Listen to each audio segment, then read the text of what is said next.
Our life is like a single drop in the ocean. It pales in significance to the ocean itself. It leaves us at the point of submission where we're no longer in control of where it takes us. The ocean is majestic and sacred and beautiful, but it's often uncertain. We sometimes never fully understand what we've lived through or feel we've had enough time. Life doesn't always work out like we thought it would, does it?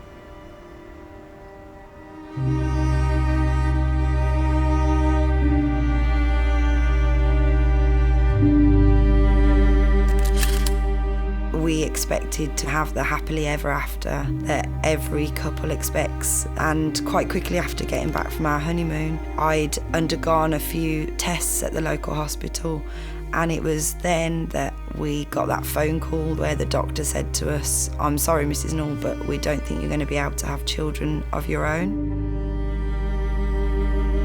What should have been such an exciting time of our life as newlyweds became a really deep and dark time for us. Although we'd been diagnosed with infertility, somehow miraculously after 4.5 years we found out we were pregnant, and I just remember falling to my knees in the bathroom and just sobbing.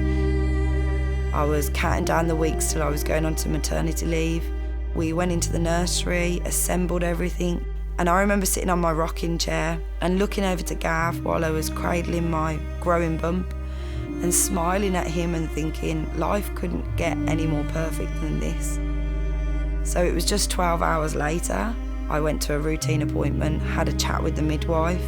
I'd told her how I'd had reduced movement over the previous few weeks and how my midwife and various other professionals ushered me away telling me I was an anxious first-time mom. Even though I knew something felt not right, she whisked me straight into a side room. She put the heart Doppler on me, and it was as her eyes filled with tears, I knew I was going to get the news I had never even comprehended I was going to get. And they said, "We're sorry, Mrs. Null, but there's no heartbeat."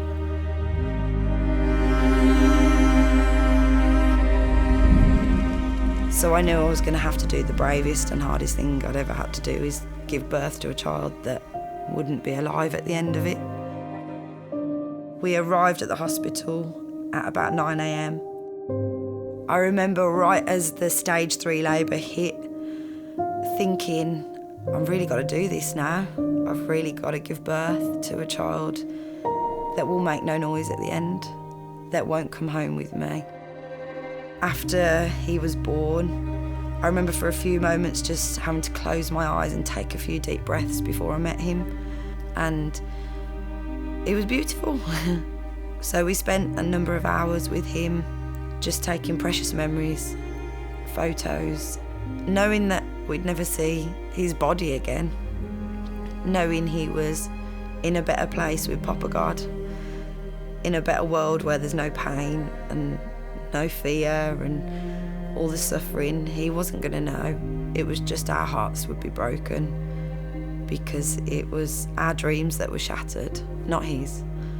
And so that night as we went home, not holding a baby in our arms, but literally just holding each other's hands as we walked out of that ward into completely the unknown. And no one prepares you for what is going to happen in your life following walking out those doors without the child that you so longed for.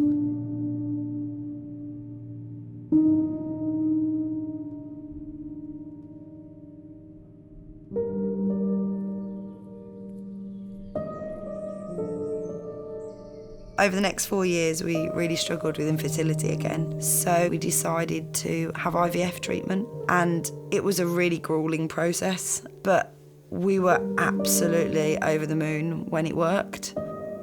And then unfortunately we found out we were miscarrying that baby, and it just all felt like it was all happening again. The months following, I had a massive breakdown. I know that mostly it was based on my confusion towards God. I have never known darkness and pain and misery like it.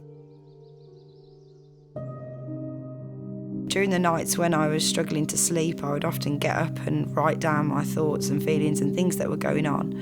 And those words were then turned into a book, so I knew I needed to share it with others. And it was from there that I set up the charity called Littlefingers. Our hope at Littlefingers is that families know that they're not alone in the shadows and they haven't got to go through what they're going through on their own without support. We don't know what plan God has for our lives, but I've just learnt to trust Him. We still hope that one day it will all turn out okay and we'll have the children that we dream of. But if it doesn't, I'll still trust Him.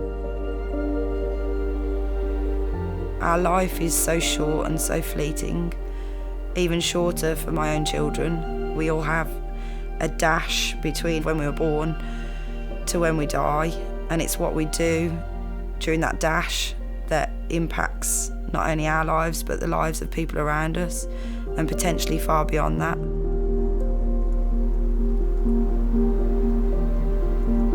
Just before we went to commit Micah's ashes to the sea, my mum read a prayer, and in that prayer she said, "Go, sweetheart, go fly with the wind and swim in the sea to explore the four corners of the earth like your mummy and daddy wanted you to do." And my mum didn't realise how pivotal those words would be, because his story really would go to the four corners of the earth, as it has done up until this day and will continue on.